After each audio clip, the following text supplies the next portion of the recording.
Hi everybody, this is Rick Hassey, Business Finance Central in Claremont, California. It's week 7 of our business finance term and we're on the road this week. No WebEx, just a video from me. I'm hitting the highway to Seattle. I think I mentioned that to you last week and going to be there through Saturday. So I wanted to give this little video to you all as a review of assignment number 3, which I gave back the grades and the solutions this week and some notes to you all to maybe try to reconstruct and try to redo that assignment for me. And then some instructions for assignment number 4, which is due next week before class, November 12th. And I will be at Bear next week on November 13th.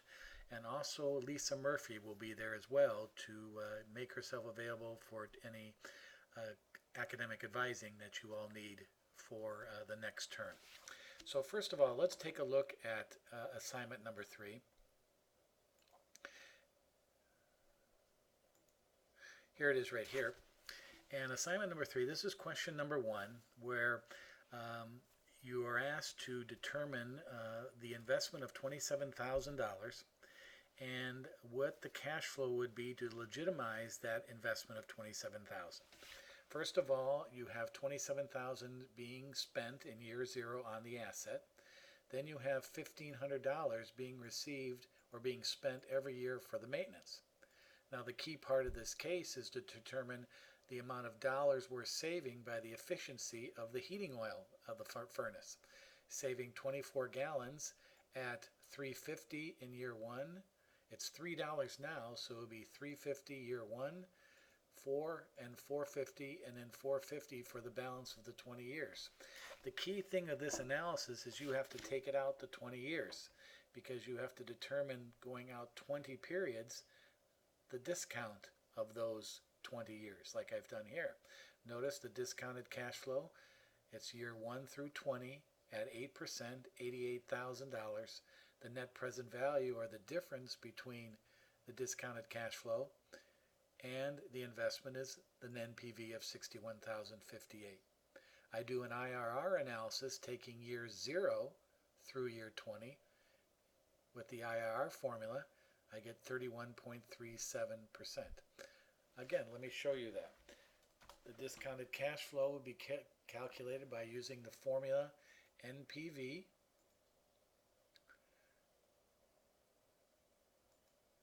in your spreadsheet, and then putting in the interest rate of 8% and putting in the values of year 1 through 20 of the cash flow, the net of the maintenance cost and the money you're saving off the efficiency of the furnace. And notice we get 88,058, which is the discounted cash flow. The difference between the two is our NPV. The internal rate of return calculation is fairly similar. Formula, function, the IRR function, and in this one you just take the values of year 0 through year 20 and you get a percentage of 31.37% IRR.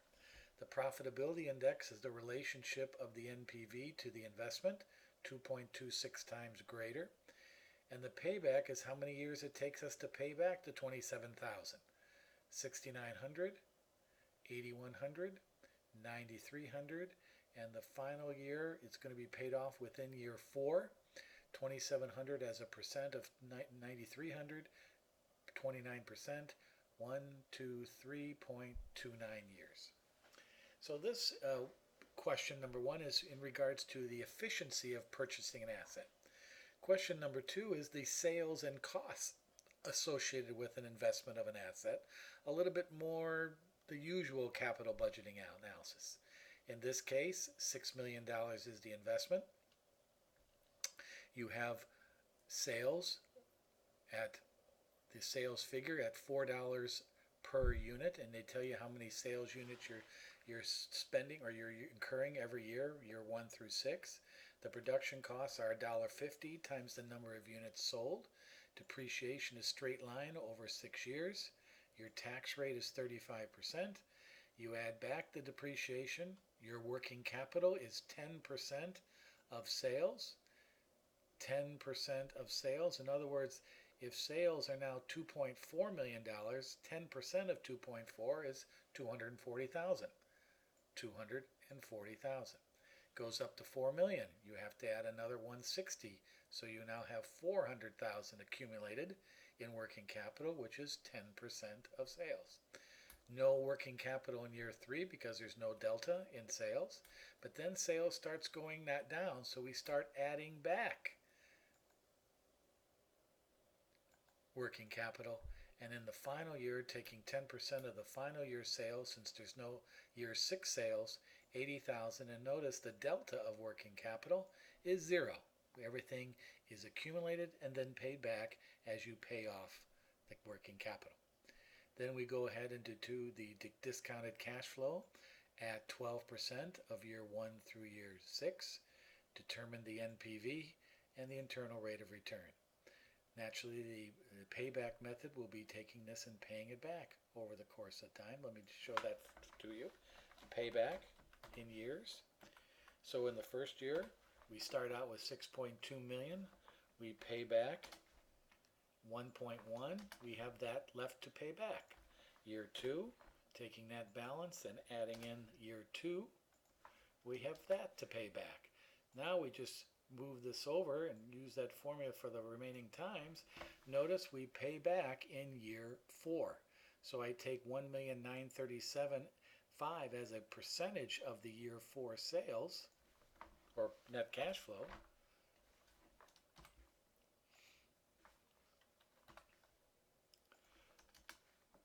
Put that into a percent.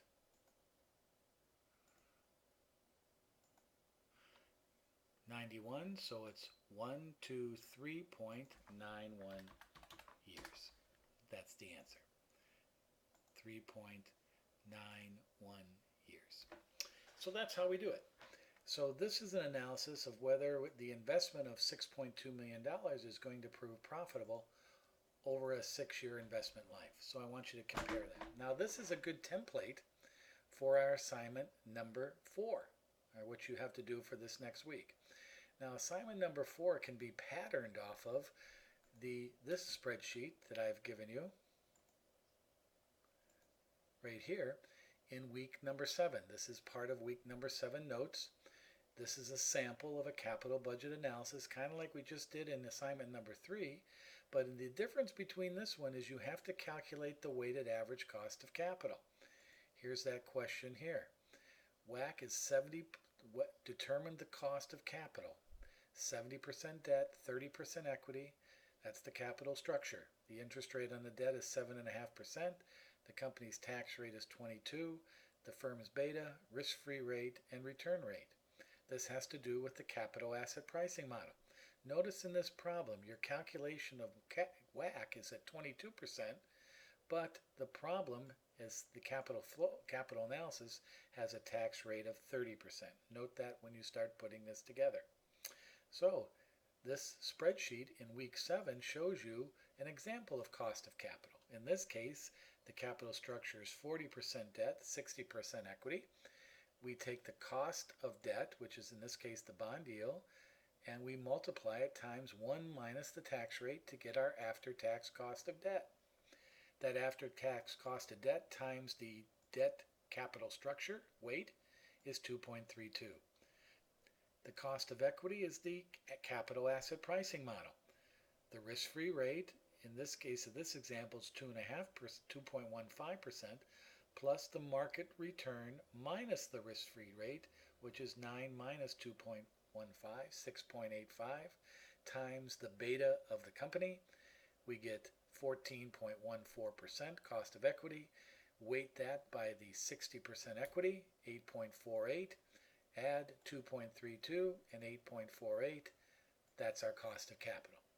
In other words, that's the cost of capital used as the discount rate in this problem.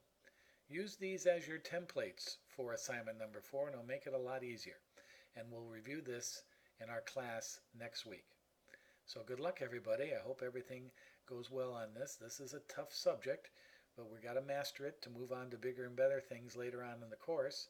So again, do your best you can. Ask me questions in the week ahead, and we'll review this next week in class. Now let me bring me back here. There I am. So good luck. Hope everybody looks at this video, and we'll talk to you next week. Let me know if you have any questions. All right, bye-bye, everybody. Thanks a lot.